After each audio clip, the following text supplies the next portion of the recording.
Some people say you have to be a specialist to succeed in this modern world, and there's a lot of truth in that.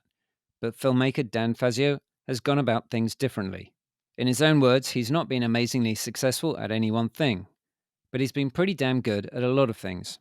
And that's what's enabled him to build a solid business. Perhaps more interestingly, his capacity to take on new skills and adapt to new ways of getting ahead as a filmmaker has helped him better understand who he is and what he wants in life.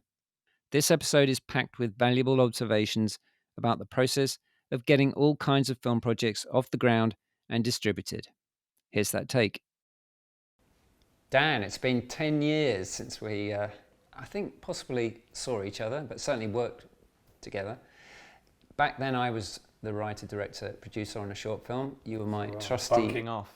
Bunking off, yes, the film. Yeah. You were my DP at the time, and I remember conversations shortly after the film when you were saying that you were looking to go into producing and directing your own stuff. And of course you've done that in a really big way. Talk to me how you got started doing your own stuff as a director and producer back then. Yeah, it was, I think, about 10 years ago that we did that short film together, and DOP'd at the time, and that's kind of what I'd been doing for about, at that point, probably sort of like maybe 7 or 8 years, maybe coming close to a decade of DOPing, and I'd always kind of been directing a little bit on the side, so I'd made at that point maybe 2 or 3 short films that I'd directed myself. And then increasingly in the kind of commercial world, I was moving towards a situation where I would direct stuff, but then also kind of shoot it myself. It was, as you probably remember, it was the time when, you know, the Canon 5D Mark II started coming out. The Red was coming out at the time, or had been around for a little bit. And so the world was just kind of changing. Digital was really the thing. I came up through sort of film school shooting Super 16mm and being like a cinematographer with a capital C. And then suddenly I remember I was trying to kind of make some money through my content making stuff, and I was talking to people and they were saying to me, well, we don't just want a cinematographer, we want a cinematographer who can also edit the thing, you know, why are you not offering a full package? So I was like, my God, the world is changing. And so the DOP thing kind of didn't quite take off for me, because it was also a kind of a strange time when the industry was in a bit of trouble, very much like it is now actually, for different reasons. But yeah, so I kind of started looking at ways that I could get more into kind of commercial filmmaking, and sort of came across just a few corporate clients through kind of people that I knew, personal networks, just opportunities that kind of presented themselves. And I thought I better start learning how to edit. And so that was kind of the first step towards essentially starting to build myself up as a bit of a production company, because I was going out shooting stuff, and then I was also editing.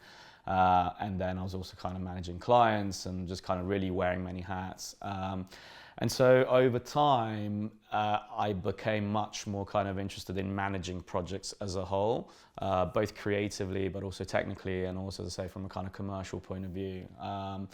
And so for the next kind of, I guess since I last saw you, probably for the past kind of 10 years, I've really been building that kind of thing out.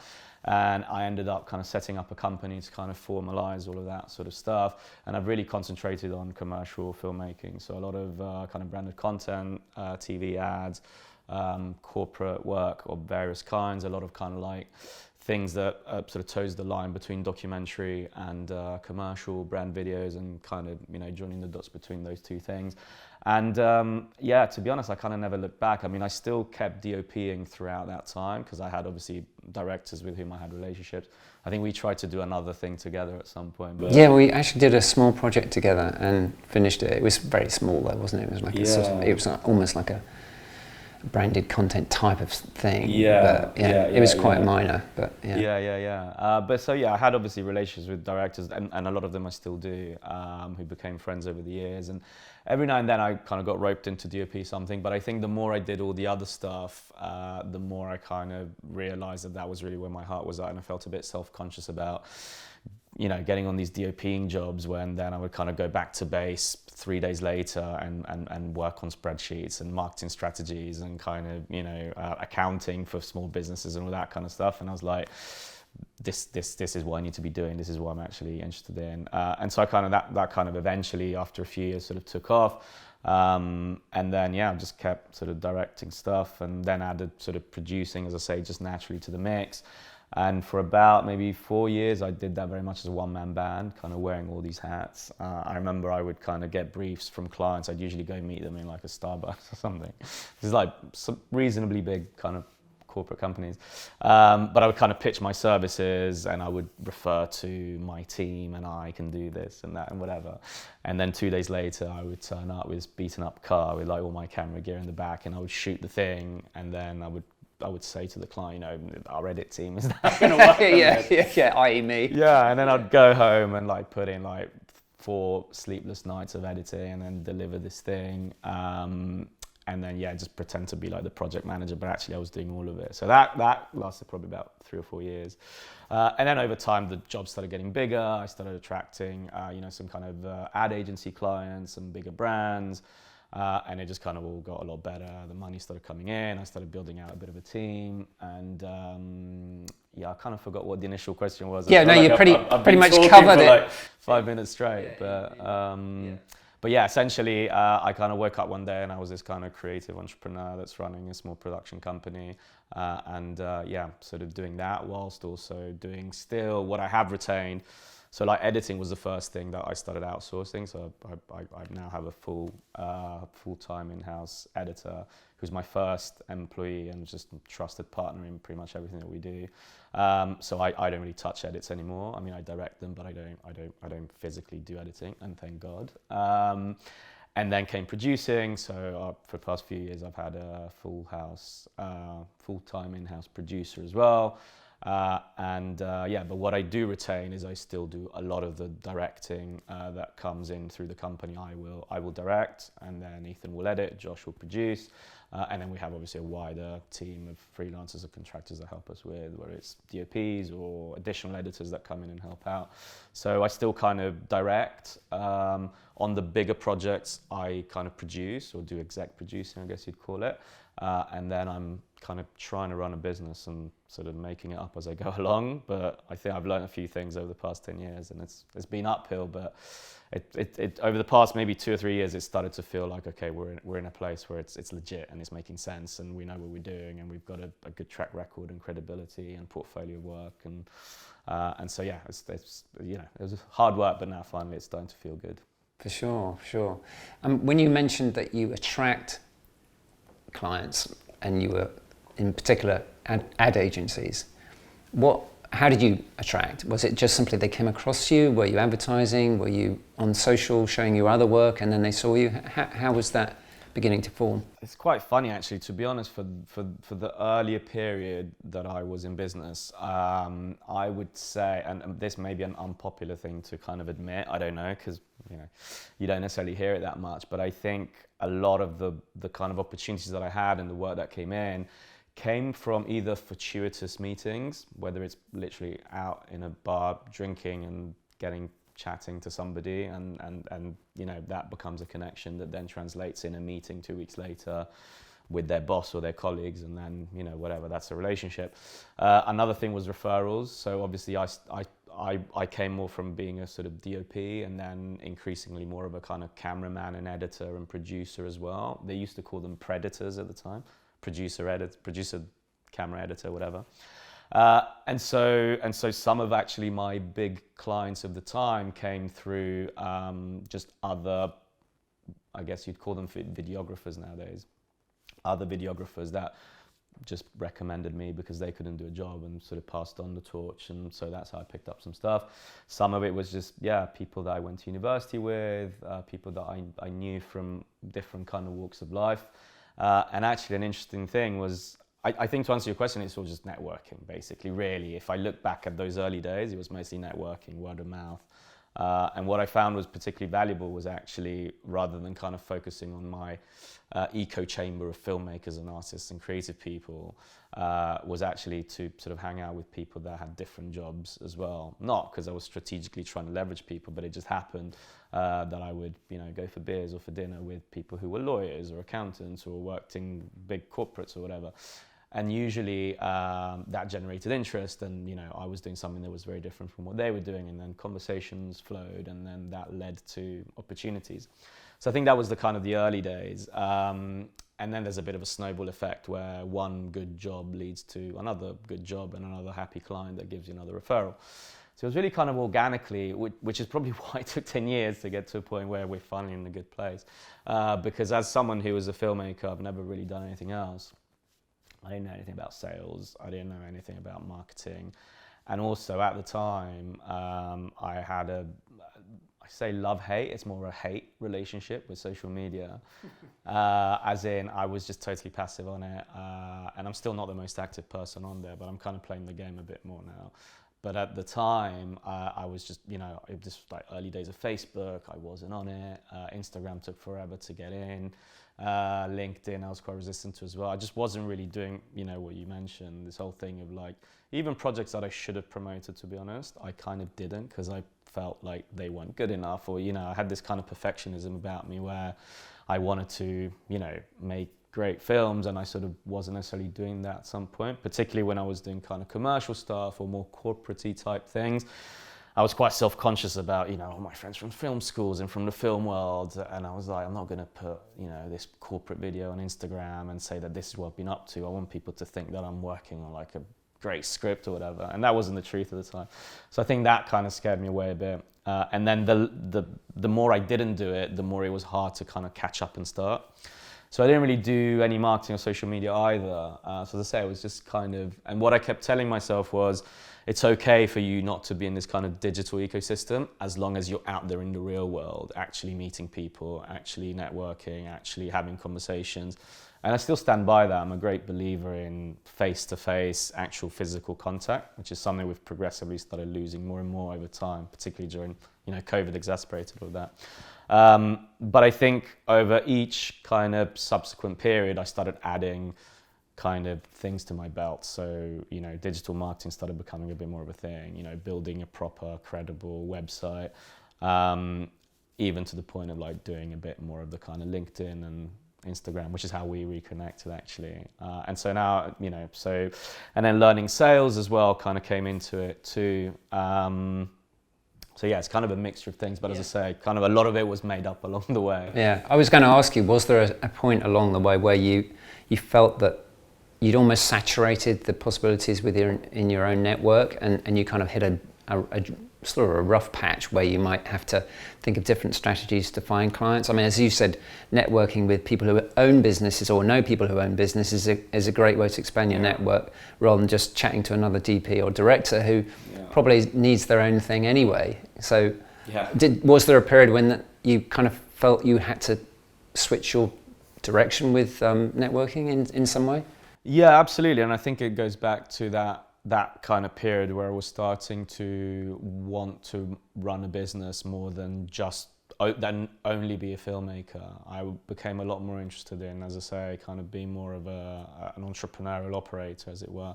And I think that was really the time when, because also what happened is that I started making video content for businesses, there was a few very dynamic startups that actually are now got very big, like 10 years later. So that was really exciting to, basically doing interviews with these kind of maverick entrepreneurs and hearing these business stories.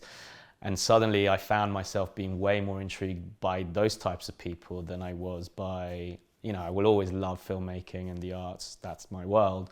But it was just really interesting to learn about entrepreneurship and how creative it was and how thrilling it could be and what a challenge it was. So I started kind of trying to copy those, the things that CEOs would tell me in the interviews that I did with them. I would start to try and learn a little bit from them and apply those lessons on a much smaller scale in my own business to try and grow and kind of getting bits of information here and there.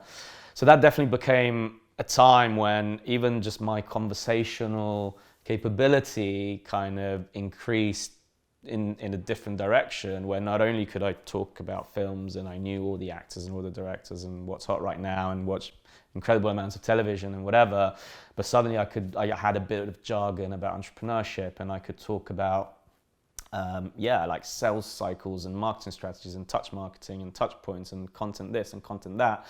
And so, that was definitely a time when that happened. I think, to be honest, what was interesting for me and has been a bit of a theme of the past decade and a bit is that I was a little bit confused about who I was in that phase, because, which is going back to what I was saying before, that's maybe why I didn't spend as much time kind of promoting myself on social media, because I wasn't sure what I was promoting.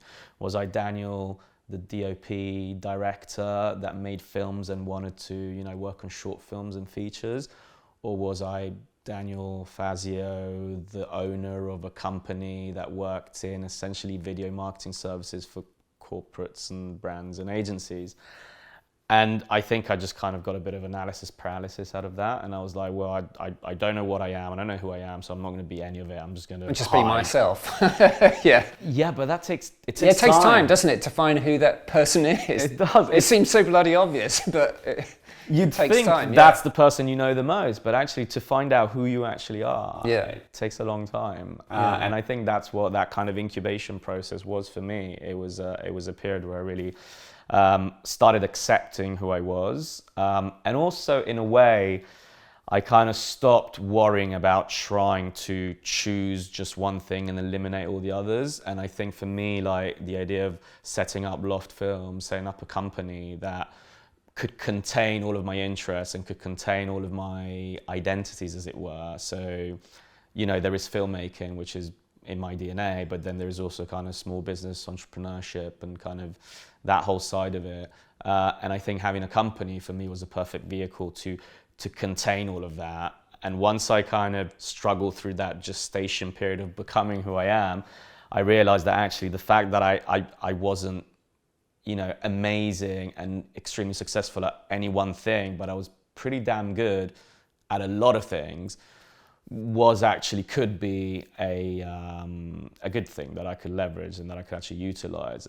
But I think in order to get there, it did take sort of quite a long time to become that thing. But yeah, the company allowed me to really sort of do that, to be everything that I wanted to be and understand who I am. Yeah, so it was kind of a process of embracing the business side of the creative, if you will. Yeah, I mean, where you as you say, it's a kind of transition period where you start off as a creative, in this case, in your case. Yeah. And then you find you've got a choice. Either you carry on down that road being this director or DOP for hire, or you say, right, well, I've got to take control of my life more and embrace this other side. And in order to do that, I have to learn the business. I have to have these client meetings. I have to understand their needs, their pain points. You know, if I can't write the script for them, I bring somebody in who can. That kind of approach, isn't it? Did you find you were, because they bring you in as the main guy, did you find you were actually also coming up with concepts and writing scripts? Yeah, well, and that's the thing. I think, as I said, I've always loved cinematography. I've loved being a DOP. And it was so incredibly creative, and you get to collaborate with amazing people on amazing projects. So I've never had any kind of regrets about that. But I think what I found is that actually, as I stepped more into this kind of overarching role, I actually got to be much more creative on a day-to-day basis. Maybe in terms of actual high-end craft, I had to let go of this idea of working with like big crews and with, you know, trucks full of lighting and stuff. But I think when it comes to the kind of the core element of what creativity actually is, I think I was able to actually engage in that way more, because suddenly I had to come up with concepts, with kind of like, you know, with advertising concepts or ideas for how to tell a little story as dry as the brief may have made it at the time. And so that meant that I became a writer as well, in a way, and then I became a director as well, and then I was still kind of shooting a lot of stuff. So that definitely made me much more well-rounded and actually allowed me to sort of explore my creativity a bit more. And then writing just kind of became a thing that I had to do by default, you know, which again, I guess as a DOP, you get given a script, you read it, you obviously engage with your collaborators, but you're not necessarily doing as much of that selling thing, and you're not necessarily doing as much kind of writing until the time that you kind of branch off and maybe direct your own stuff, which I'm sure a lot of DOPs do. But yeah, I think writing for me, as with most things that I've done within filmmaking and business, I think I've always kind of started quite small, just learning the technique of how to do a certain thing. And and then started applying that incrementally to bigger, more complicated, more ambitious things. So I don't know, I think like when people start any professional career, one of the first things that you kind of inadvertently learn how to do is write decent emails, hopefully. Not everyone not everyone knows how to do that, but I distinctly remember, you know, the first job I ever had, even before I was a freelance DOP that I met you, was at a production company. I was like just a junior, you know, in-house shooter, producer. But I remember that first year, just learning how to write emails, or at least for me, because I really cared. I wanted to come across in the right way. I wanted to learn the craft of writing. And so that was kind of the first little step where I was just writing these insignificant things because they were just communications to another human being. But I think that made me confident on what it meant to write well. And then as that progressed, it became having to write, you know, maybe a creative treatment for a small commercial video. And so that was the sort of next step. And it was kind of being able to write just using language, but then also was being able to kind of explain creative ideas. And then that became writing, you know, scripts for short films. And it had all of those previous things. Plus it also had the element of kind of storytelling and character and dialogue as well. And then that kind of kept on growing and growing and growing. And like in what I do now, which is, as I say, I do commercial kind of filmmaking, but we also at Loft develop feature-length documentaries, and increasingly kind of we're trying to do some narrative sort of drama as well. But you know, a lot of the stuff that I do on a day-to-day basis is writing treatments and pitches for either commercial stuff or for, you know, big kind of documentaries or TV series. And again, I feel like the writing that I need to do for that, the process of me learning how to approach that started 20 years ago when I was just learning how to write emails. And so it's just incrementally adding onto the, you know, these kind of different layers, all the way to, you know, collaborating with writers on, as I say, drama scripts, where I really act as a creative producer. And you know, I love seeing a script as an overall thing and letting the writer do their thing, but then being able to like serve up ideas, or maybe when I'm allowed to do so, maybe write one scene and go, how about this? And can you work that in? And is that okay? And sometimes that works wonderfully. And so, yeah, I guess it's kind of like having learned that craft, but then also having this kind of overarching, almost project managing mentality, which I really enjoy. I really enjoy kind of having the bigger picture of whatever it is that, you know, we're trying to do, and trying to sort of defend that vision. Yeah, almost sort of like a creative director in many ways. Yeah, I guess so. When you, as a typical example of your approach to pitching, would you first of all get a sense of the budget that a client has available before writing a treatment? Because it's all very well going in with some nice treatment that's going to cost 5 times what they can afford. Do you have to sort of have this meeting where you pull from them a sense of what they can afford, and then you go, well, for that I can do you this? Yeah. Is it something along those lines for most meetings? It varies. It varies wildly. Okay, right. As with all things in this industry, you know, it's like with films, you know, low budget in the UK is a complete different thing to what low budget means in the US, you know, for example. So it kind of depends who you talk to and what you're working on. But I think,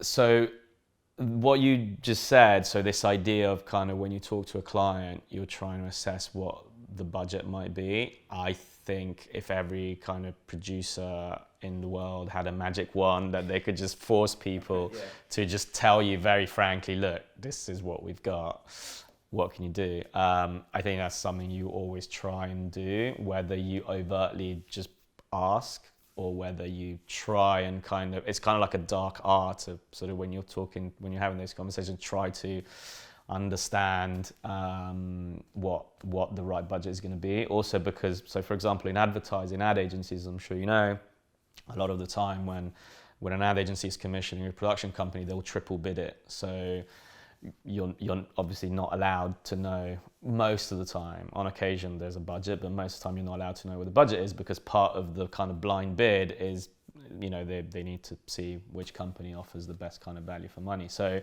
there is an art to kind of guessing what the right budget level is, and then trying to go maybe just below the other company, but not not too low, and all of that stuff. So that's kind of high end, above the line TV advertising.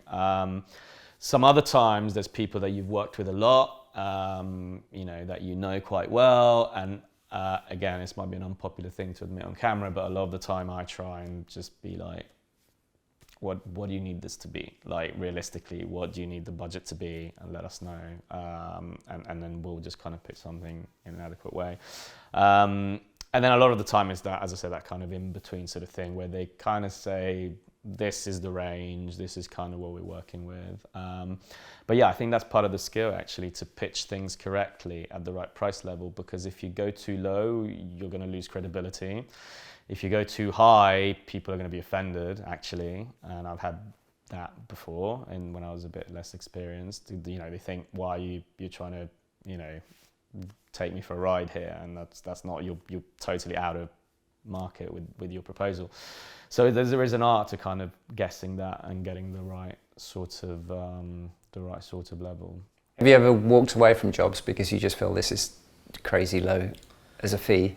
That usually happens early on in the process. It's not so much that you walk away once they tell you what the fee is, but I think again, with my kind of commercial director kind of hat on, I think part of the game is to try and assess your clients as much as they're assessing you.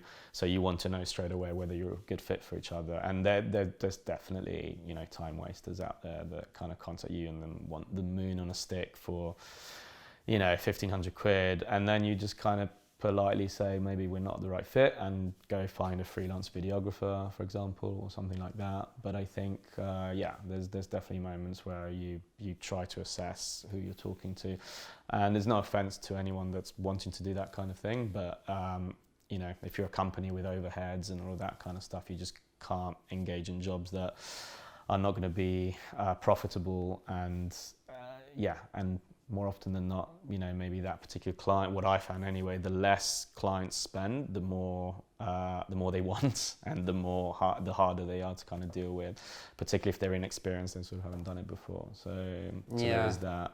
No, it's very, very true, isn't it? I imagine your contracts are quite tight about how many revisions somebody can have for a certain price, because obviously the people who have been doing it a while, they understand all that. But as you say, a lot of people don't use video very much, and they just think you're quite happy just doing another edit and another edit, because you so enjoy being a filmmaker. Yeah, and it goes both ways. I mean, it can go either way, in the sense that sometimes they wildly overestimate what it takes to do a thing, and sometimes they ridiculously underestimate what it takes to do something else, particularly when it comes to, I don't know, I mean, we've all had it where a client says, can we take the beard off that person because we don't like the way he looks with a beard, can you just make that go away? And you're like, no, not really, not. Ask him to shave, but that's but once the stuff has been shot. Not a VFX thing. Yeah, exactly. But then sometimes it's like, can we change, I don't know, an end card to something, how much is that going to cost? How many days is it going to be? And again, it's like, we're quite reasonable with that kind of thing. If a client is reasonable and generally we like them and we're having a good experience, we something simple stuff we will just do, and we will allow them to kind of keep kind of amending stuff. But yeah, I mean, rounds of feedback is also always a thing, but that's also why I think you want reasonably good budgets, because if you're working with a decent budget, you're not going to quibble around little things. At least that's the way that we do business. If we're doing a serious project for the right amount of money, we're going to see that through, and we're going to deliver it for the price that we said we would deliver it, in the time frame that we promised, to the quality that hopefully exceeds what was even expected originally. And that's just kind of how we do it, even if that means on occasion taking a hit and putting an extra free day of editing out there, because we see it as a bespoke overall project for a very serious person. Whereas if you're wanting lots of stuff and you're just paying us, in your mind at least, you're paying somebody by the hour and you're arguing about every little unit of time that you think you're buying, then, as I say, you don't want to be in those projects to begin with. But if you do find yourself in that kind of dynamic, then the way you kind of approach the pricing of it is completely different, because every few hours that you spend on something then does become kind of precious. If you end up kind of working for whatever reason, you stumble onto a project where people think that they're kind of buying your time by the hour, then you need to kind of try and either educate those people and explain how this actually works, or you need to just kind of charge accordingly. Because I think something that happens kind of early on, I think, as I say, when you're an established company, things get a bit easier because you're working with clients that get it and that are of a certain size and level of experience. But when you're working as maybe an independent videographer or a one-man band or a very small outfit, you do come across clients that think they're just buying you by the hour. And I think what's really crucial in any creative industry, and I'm sure you'll agree, is to explain to those clients that they're not just buying your time now, they're also buying your experience that's been built over a certain period of time. They're buying your sense of taste, they're buying your creative instinct, they're buying, the fact that you've done this many times before and that you know what you're doing and that you're going to defend the product that you're delivering to them so that they don't have to think about all of that stuff. So, it's that kind of responsibility to deliver something which is not something that you can buy for £50 an hour on the internet, as far as I'm concerned. I might be wrong, but again, I would like to live in a world where creative people and any professional that's offering any service is respected and remunerated in a fair way, not just for the 2 hours that they're putting into that thing, but also for everything that came before that brought them to the point where they can deliver that work. Yeah, I don't know any creative who would disagree with that. So yeah, I mean, the thing I think most of us creatives worry about is that our price and value is dropping because the market is saturated. Anyone and his dog can sort of strap on a camera and do stuff, and because content is sort of so ubiquitous now. Are you coming up against these sorts of problems where your budget for a film last year was 20k and now a bigger, more intricate film is still 20k? In other words, you're doing a few days more work and so on, but you're being squeezed. And colleagues, are you finding this? I'll be honest, I think the world that we're in now, I don't find that in such a tangible way that I've seen a huge difference. I mean, it has been happening. Again, I think weirdly, that tends to happen, at least in my experience, that tends to happen more with, it's kind of like the more glossy and sexy and cool the brand is that you're working with, those more kind of B2C kind of clients, the more they're kind of squeezing things because there's just so many creators out there. And I think, in terms of a brand working with a production company, that's obviously one route that they can take, but they can also take the route of just hiring creators that have millions of followers on their channel, and then they're getting the production and the distribution side of it with those creators, and there's just a lot of people that are doing that. And equally with agencies, I guess increasingly they can just work with freelancers, or they even have their own in-house department. So that kind of world is definitely been squeezed a little bit. When it comes to more kind of clients that are purely commercial clients and kind of corporate companies, I feel like, particularly if they're of a certain size, there is a kind of respect for what you're delivering and the craft, and so they tend to have less time to sort of want to find ways to kind of cut corners. But having said that, yeah, there is definitely a general kind of squeezing of marketing budgets, and yeah, there are economic realities that have made it kind of a bit harder in recent times.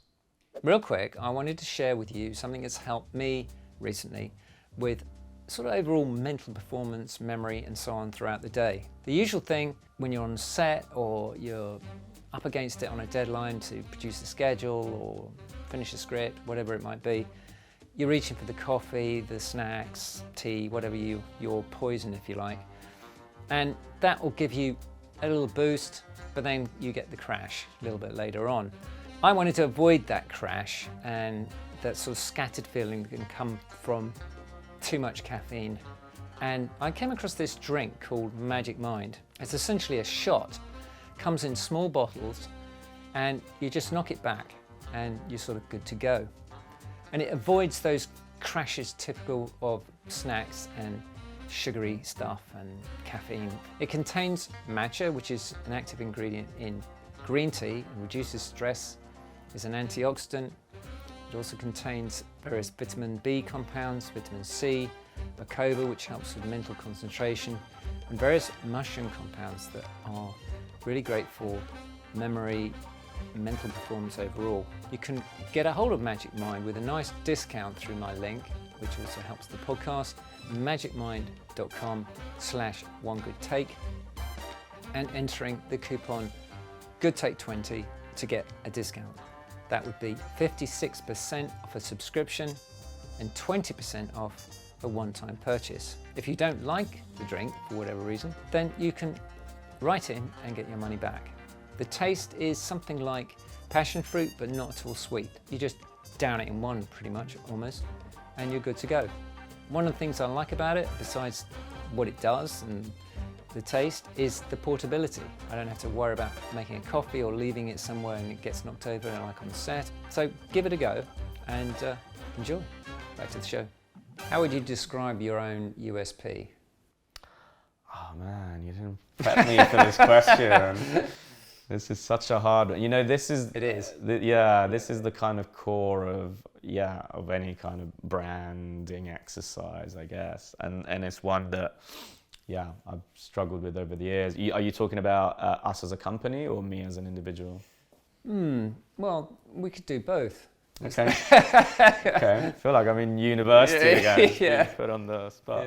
Yeah. So I think in terms of our company, in terms of Loft, I think there's a few things that I think define who we are and give us a USP, or if not a real USP, because again, maybe I'm unpopular to say this, frankly, but I most production companies all pretty much do the same thing. You know, we're all very talented, experienced filmmakers. So I think the differentiating factor is to do with the kind of personalities and the attitudes and the approaches of the people that make up those individual businesses. And that's really intangible, other than, the people who front those businesses and the people who work in those businesses, the talent. It's very hard to kind of just do a 3-word USP. But if I was to think of differentiators from other companies, I think one of them is the aesthetic and the kind of style of films that we make. So we have a very strong kind of documentary aesthetic that we tend to approach in everything that we do. We tend to not compete so much with companies that do, your kind of 30-second super slick VFX heavy kind of thing. We actually get much more excited about doing branded content, which is a little bit longer, which is maybe 1, 2, 3 minutes in length, where we actually get to tell a short story, however short that might be. So, and I think that comes from our kind of documentary ethos, which we've had for a very long time now. And it's an aesthetic that we know. And we work on documentaries in the kind of feature side of things, and then we apply all those lessons and all that know-how and the sort of familiarity with that aesthetic and that approach to what we do in the short form stuff as well. So I think we're kind of virtually integrated in that sense in terms of our style, which is documentary focused, and our aesthetic, which is a documentary one. So that's one of the things, our aesthetic. The second thing is our sort of area of interest and expertise, which tends to be sports and entertainment, which again is just something that over the years has become a natural niche for us because of the interests that we have developed and because of the projects that we've worked on, and we've naturally gravitated more and more towards that kind of thing, to the point where now our portfolio is very heavy with athletes and sort of sports brands, and even in the documentary world, a lot of the projects that we're doing are centered around some kind of sports story. So that kind of area of interest and expertise is the other thing that makes us differentiate us.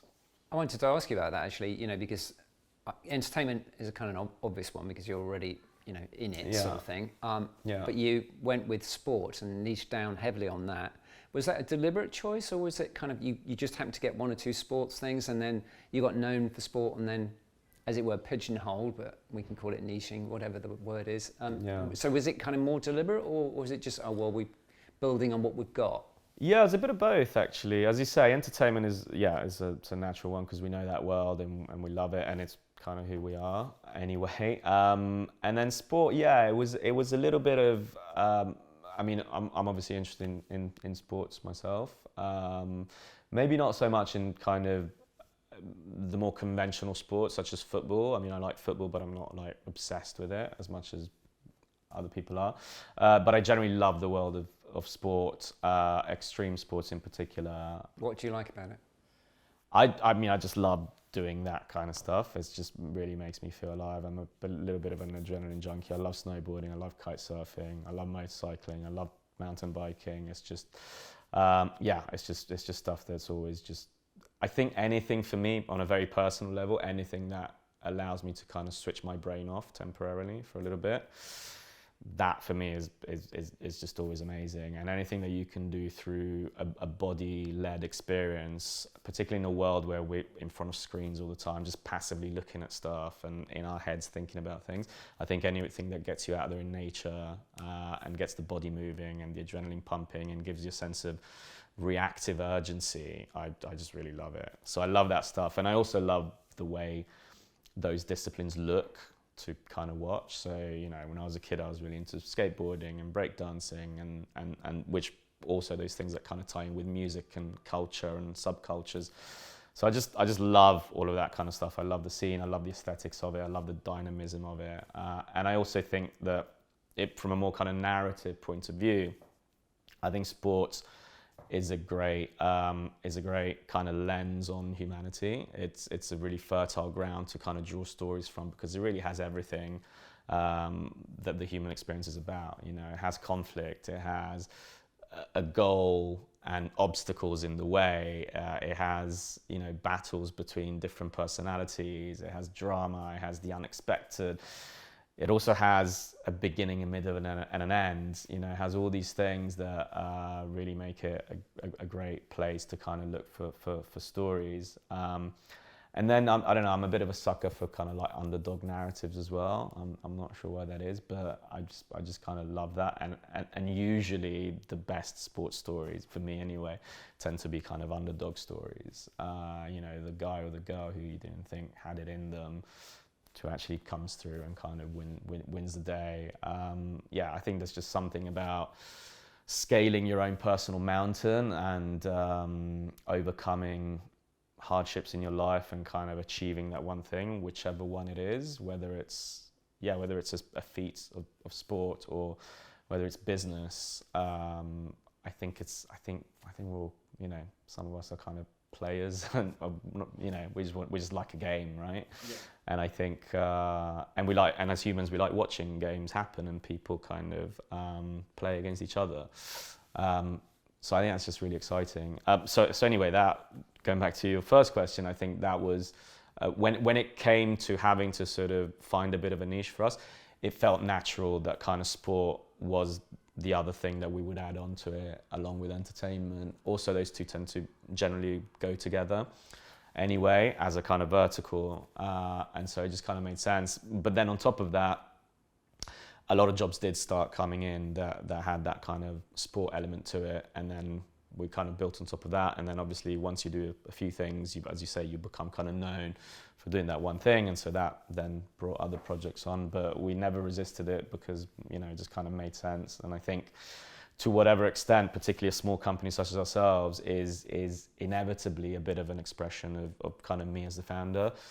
And, you know, I love all those things. I love sports, I love entertainment. And the one thing that I would add to it actually is business, as I kind of said before, because in reality, the third thing that we do quite a lot of, even though we don't really shout about it as much necessarily, is, you know, videos for businesses and kind of corporate work. And that's exciting to me because of everything I said before about my own path.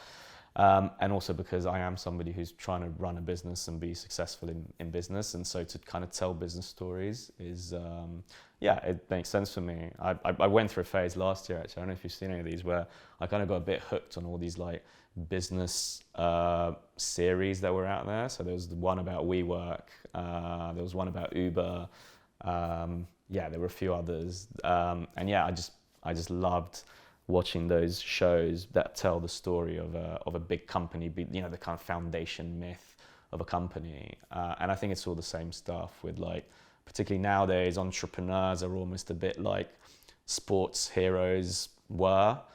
And, you know, before them, it was probably the Hercules of the world that were like the heroes. But in the modern world, it's either musicians, actors, athletes, or, increasingly entrepreneurs, you know. Yeah, very much so. It's the internet, isn't it? It's just Yeah. blown it up completely, yeah. Final thing, what are you up to now? Sort of any large-scale projects? How did I do on the USP thing, by the way? Was that? Yeah, that was very good. Yeah? Okay, good. Yeah. You didn't really talk about yourself so much, but yeah, no, it's all good. Yeah, I think going back, so that's Loft, but I think in terms of myself and my USP, I think it's what I was talking about earlier. It's the fact that, as I say, I'm not a hyper specialist who's the best of the best of the best at one thing, but I think I'm pretty good at quite a lot of things, and I know a fair amount about a lot of things, and I think that, you know, my ability to kind of bring all those things together and speak a lot of different kind of languages is kind of what makes me quite well placed to be someone who operates on a creative level very much, but then who can also operate in a slightly more no nonsense kind of business, bottom line, let's get stuff done kind of way as well. Yeah, I mean, having worked with you, I mean, I would say, I just add this bit, that you, unlike some people in film, you really do take time to listen, and when you have input, it's a consideration. It's not, you know, this is my ego getting in here, and I think that's really important, not just in the creative side, but also on the business side. You know, you have to meet these clients and actually listen, and not just keep saying, well, you need this and that, and we can do this, kind of like a salesperson. You have to be a sort of salesperson, of course, but listening and getting them to be attracted to you because you listen and consider is a really important quality. And I think it's just working with you even on that short and the little branded thing we did. Thank you. Definitely, you know, stuck with me anyway. Yeah, thanks. for I sure. appreciate that. I think generally I'm very interested in the big picture, which actually I think is why I sort of stopped being a DOP, because I feel like as a DOP you have to be completely focused on, obviously you're taking into account the film as a whole, but you need to really fight and defend your little corner of that project. And I remember lighting stuff and shooting stuff and thinking, okay, looks great, my job is done. But then I was like, but does this light make sense? Is the acting good? And, you know, all of these, and how are we going to sell this thing? You know, so I think it's got kind of big picture mentality. Yeah, natural, move on. So I think when we were on the phone, you were talking about a feature film that you were working on. Yes. Tell me a little bit about that. So we're working on a few things. I'm working on one narrative feature film, which I think is the one that we were talking about. It's called A Rush of Blood, written by a very talented writer and director and good friend of mine called Tristan Shepherd. And Tristan Mech Shepherd, he's recently changed his name to include his wife's name in the mix. I'm sure he'll appreciate the correction. Modern. Yeah, very, very modern. So yeah, Tristan Mech Shepherd. But yeah, he wrote the script, which is, in my opinion, a very, very, very good script. And he kind of gave it to me about 5 years ago, maybe a year before COVID, a year or two before COVID. And I just didn't get around to reading it for maybe 4 months. Are you one of those people? Yeah. I am. Well, as you're busy. You know, as I've said, how busy I am, all the things I'm doing. But actually, the kind of funny story I always say is that script sat on my desk for about 4 months, and this is a good friend of mine, and I kept saying, I'll get to it. And then one day, I just had like a Thursday afternoon that wasn't very busy, and you know, it just felt like the right time. So okay, let's read this. And I read it, and I kind of finished the last page. And I was so angry, and I called up Tristan and I said, why didn't you tell me that this was actually good? Because I knew him as, you know, more of a director than a writer actually at the time. And I'd seen his short films and really liked them, but he'd kind of pitched me the film and I was like, okay, sounds cool, but it didn't like really jump at me. And then I read it and I thought it was brilliant. It's just so entertaining, smart, light-hearted, yet not silly or stupid, but actually had ideas in there. genre-based, but also Romantic comedy?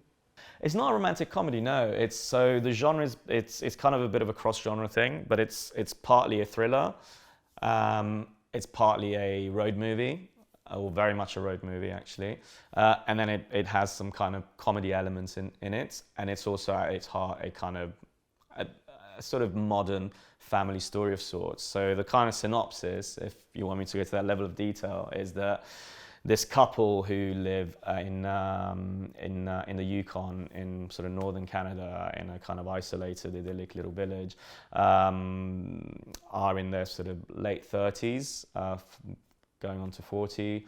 They're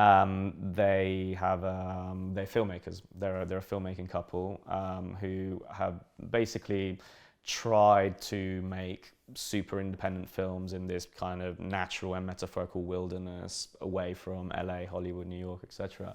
And I've just found it very hard over the years. And so our film starts at the point where this is where they're at. The relationship has become a little bit boring to them, sort of erotically as well. Their career hasn't really gone anywhere, and they kind of work dead-end jobs. Their only joy is the fact that they have each other and they have a beautiful little child, and they enjoy their perfect little life. But there's kind of something missing. Does that resonate with I think a lot of people with film? Yeah, with a lot of people, a lot of filmmakers, and a lot of filmmakers in particular. So yeah, it is a bit of a meta story. It is about filmmakers, but essentially that's where the kind of conventional side of the story ends. What happens next is that the film opens on them receiving a letter from the Sundance Film Festival, and so their independent film that they painstakingly put together with bits of money over several years has actually been accepted in Sundance, and so in their mind, this is their one last shot at the big time. They're going to go to Sundance. They're going to sit down with distributors. They're going to, sell their script. There's going to be a bidding war, and they're going to walk home with millions of dollars and, walk off happily into the sunset. That's what they think is going to happen, which is, again, maybe a fantasy that a lot of filmmakers share. But so the day arrives that they're supposed to go to Sundance, but a big snowstorm just halts all flights, and they have this kind of fuck it moment where they decide to drive. And it's going to be a 26-hour non-stop trip, but they can do it. This is it. They can't let it go. So they sort of drive into the snow, heading for Sundance, basically. But like 2 hours down the road, their car breaks down. And at that point is when the kind of the story kind of hits its second plot point. And this young Gen Z girl called Regan stops in this flashy 4x4 and offers them a ride to go to Sundance, where she happens to say that she's going as well because she'd heard about this local story in the news, and she wanted to kind of go along for the ride with them. And so what happens from then onwards is they get onto this kind of road trip that seems very familiar. It looks and feels like a lot of film tropes that we've seen before. So it's very kind of referential. So they stop by this kind of petrol station that's run down, and there's this kind of inbred hillbilly that's very threatening to them. And each step of the way, they talk about how everything feels a little bit like a movie reference. And obviously they're film buffs, so they're constantly kind of talking about film references as well. And then Regan is this kind of young woman who represents the youth that they've both lost. She starts kind of being a little bit seductive towards the man and drives a wedge between them. The wife starts getting suspicious about Regan. Who the hell is she? Why is she here? Did she happen to be going to Sundance? And as the film progresses, it goes from kind of indie comedy into slightly more kind of Tarantino-esque tones, as we realize that Regan is basically this very opinionated, very rigid, kind of almost vigilante type character, who each time she comes across a character that doesn't conform to her worldview, she kind of gets into a bit of a fight with and ends up killing them in strange and wonderful ways. And so that's where the kind of thriller and the blood and the gore and the Tarantino stuff comes in. And the couple argue about who she actually is, and the man says, she's just this perfect young woman, and you're being paranoid, says to the wife.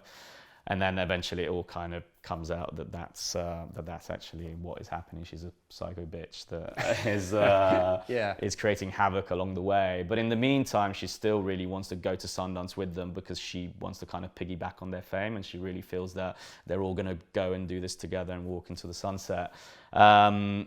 And yeah, then other things happen, and then it kind of builds towards an apotheosis towards the end of the film, where they end up in Sundance full of blood with Regan holding them at gunpoint. And and then there's a sort of star cameo, hopefully. And anyway, in the end, I won't tell you how it kind of all ends, but that's the kind of general thrust of the story. Sorry, it wasn't very concise, but... No, it's pretty good. Budget, what sort of budget are you working with? The budget at the moment, we're working with £2.5 million. That's how we're pitching it out. So it's a low budget. It's probably in the US, it's more like a micro budget. In the UK, it's a sort of low budget, I guess. And yeah, that's what we've sort of been trying to raise. We're at the stage now where we've got good sort of cast attached. We've got Daniel Ings, who was recently in Guy Ritchie's The Gentleman. He's great and absolutely perfect for Brian, our sort of lead character. We have another, and then we have a few other kind of people that I better not mention right now. Just fair enough, because of early stuff going stages. on. I don't want to kind of give too much away in case somebody sees this. But we've got a really good cast, and we have a post-production deal with a Soho-based post-production company who are putting some equity in to make the film happen. And then we're going to set it up as a UK-Canada co-production. So we're going to have quite a bit of kind of soft money from Canadian public funds and tax breaks, and then hopefully we're going to have a portion of the budget is going to also come from kind of UK sort of soft money and tax breaks and all that kind of stuff. And we're now working on, hopefully very soon, in the stages of closing a relationship with a distributor, with a UK distributor who would also handle international distribution. And then they will bring some kind of finance with them and some sort of shortfall funds. And then I think the final piece of the puzzle will be, once the distributor comes on board, to go out and secure some private equity, which has already kind of been promised in theoretical terms, but now the cast has been all pretty much confirmed, nearly all confirmed, and hopefully once the distributor comes on board, then we'll be able to go back to our private equity people and actually get a little bit more money to sort of round off the budget. So that's kind of where we're at. What might happen is as soon as other partners kind of get involved, and I just know this from this very thing having happened to other projects. If a particular type of financier gets involved, they might want to kind of reshuffle the cards on the table and actually get even bigger stars and in some of the roles, and then maybe kind of raise the budget even more. I don't think that's going to happen to us, and I don't want it to happen to us, frankly, because I think it's Tristan's first movie as a director. It'll be my first real film that isn't like a micro budget as a producer. So I think we want to kind of start on a sort of smaller budget, and I think it's enough to kind of put it off on that level of finance. And what was your starting point for raising funds? Was it this distributor that you were interested in, or? Yeah, so I mean, initially we kind of we did the whole, we went to Cannes, we reached out to a lot of people, and we started off with kind of sales agents and distributors, and we were very close to kind of closing with some of those people, but this was a few years ago now. It's kind of at the time it just wasn't enough. Did you have cast attached at the time? No, that's what I was going to say. We didn't have cast attached. So a lot of them said, go off and find cast and then come back to us when that's the case. So that's essentially what we did. We spent quite some time trying to really get a good sort of cast on board. And was that through a casting director, or? It was actually a mixture of things. We did some of it just on our own. So actually we started off with a Canadian casting director, and she secured one of the roles actually, and that was great. It was a great collaboration. Stephanie Goring, and so that was kind of the first piece of the puzzle. It really is like building this kind of, as you know. And then we worked with the UK casting director to try and get some of the other roles. And through her, actually, we got Daniel Ings. And then we were really struggling on our kind of third co-protagonist, which is this young millennial girl, Regan. We just, it went out to so many people, a lot of very kind of successful up and coming British actresses, and it just kind of wasn't happening. So at that point, we kind of decided that we would branch out outside of the UK, but we didn't want to go to, we didn't really want to go through a casting director again, particularly because we were looking for actors in the US. We wanted to add a US element to it. And whereas it's quite easy to set up a reasonable relationship with casting directors in the UK and Canada, as I've discovered, in the US, it's a lot harder to get people to work for, at this point it was all self-financed.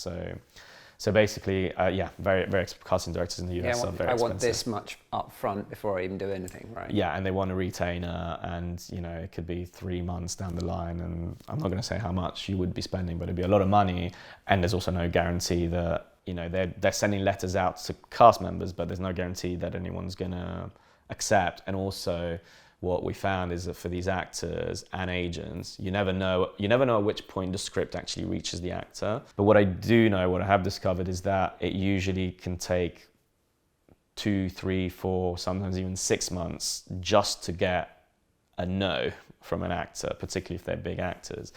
And so if you're paying a retainer for a casting director in LA, you could be paying them money just to sit back and wait for someone to eventually read the script or say that they've read the script and then say, no, we're passing. And the other problem is that if you're going to kind of big actors, you can't just kind of spread your net wide and offer the role to, say, 10 different actors.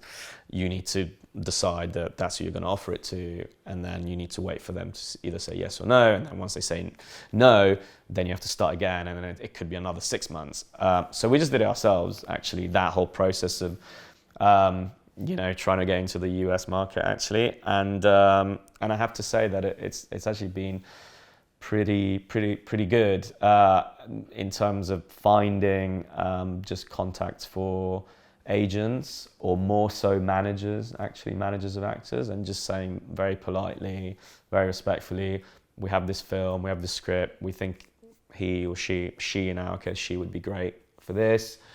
Is there any interest? If not, let's not waste each other's time. It's absolutely fine. But and we had some really good conversations with great managers, great agents of some pretty big people as well, actually, without going through a sort of casting director. So that's kind of what happened. And then sometimes, again, as I was saying earlier, sometimes there is that kind of personal thing where one of our co-producers or exec producer or someone that we know happens to have a tenuous link with someone's agent, and so we had a bit of an introduction to the right person at the right time. So but I think it's just really hard to get people to just, even I said, that script sat on my desk for 4 months, right?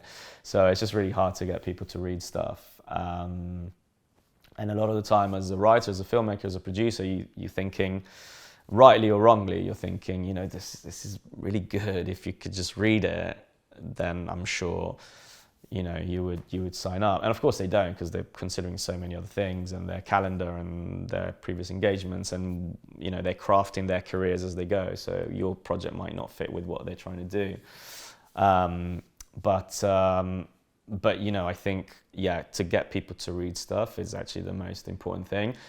And the last thing I'll say about this is that the reason why it's so important to get good cast attached to your script, to your project, or to get an exec producer who has a big name or things like that, is because when you then go to people like sales agents or distributors or financiers, they don't have to read that script and evaluate it for themselves, because it's so hard to know what's good and not good anyway, regardless of what anyone says. I still think you never know. Certainly on a business end. Yeah, you never know what's going to work or not work. There's thousands of films that get made every year that nobody ever sees. So at least when you're trying to convince somebody to just consider your project, to actually read the script, it really helps if you say, look, these 5, 6, 7 people that are very credible people have already done that work, they've already read the script and they've put their name to it because they think they're good, they think it's good, then that's a great way to kind of convince people to at least read the thing. And then if they read it as well, hopefully they will also like it. And then there's this kind of social proof and validation thing, because, you know, it's very scary to be the first one to say, okay, this is good, and I'm putting my name to it. But I think that's the people that we need in the film industry, particularly in the UK, but actually everywhere globally. I think we need people who are mavericks in some ways and have the courage to go, this is an unknown writer, this is an unknown director, but you know what, I've done the work, I've read the script, and there's a little gold nugget here, and I'm going to put my neck on the line because I think this is good, rather than just kind of ticking these boxes of, you know, does it have this, does it have that, does it have this other thing, does it have a star name that can carry it. And I know it's hard for sales agents and people who are on the business end of film. But I think there needs to be a more constructive kind of collaboration and a bit of a dance between those kind of more numbers people and the real creative kind of powerhouses behind things. You know, I was reading something recently about how I think Shaun of the Dead just turned 20 years old today or a few days ago. And it's like, that was a very little known team at the time, but that film, you know, was made for 4 million and grossed 40, I think, or something like that. I don't know if that's correct, but I think it's something like that. And launched careers of 2 actors and arguably Edgar Wrights as well. And I just think that hasn't happened in a long time in the UK and elsewhere. It's a bit of a dismal time we're in, really, in terms of UK film work. I mean, you look at what France, even Belgium, Denmark, these smaller countries, Netherlands, you know, they're producing really quality stuff. Yeah. And you'd think, well, they'd have fewer resources, but yeah, I don't know if it's, we have to blame Brexit again or something probably like blame that. the Tories usually. Yeah, that's another one.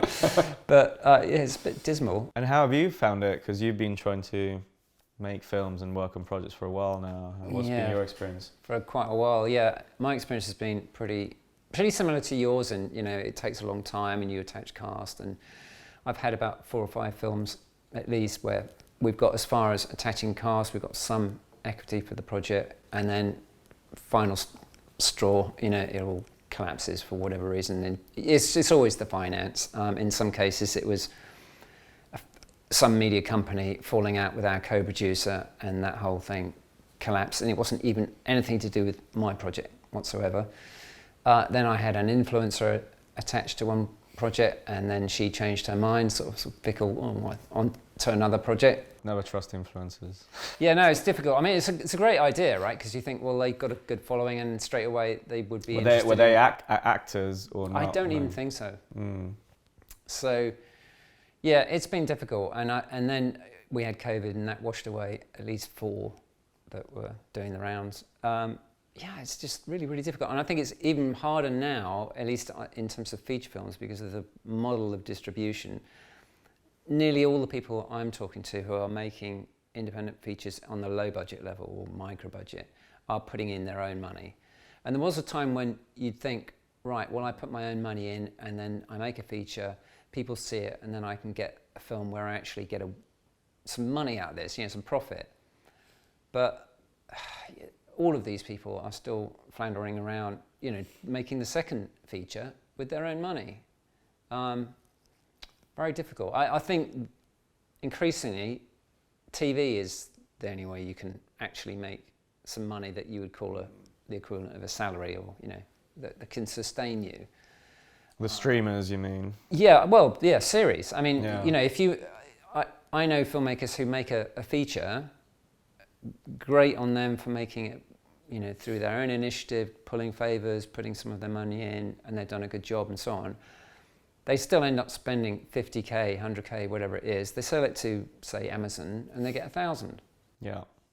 No, it's not sustainable. It's not a business model, is it? No, you shouldn't have to put your own money and stuff, and it's very tempting to do so at the beginning because, again, you just believe in that project so much. But it's unless you can afford to really waste whatever it is, 50 grand, 100 grand. Yeah, and it's certainly not something that you can keep doing on every project. But I mean, I think, You're right though. The days where your kind of Rodriguez style or Linklater style kind of movies that were made in the early '90s, where people would spend $20,000 on a film and then it'd get into Sundance and then careers were launched. I think those days are.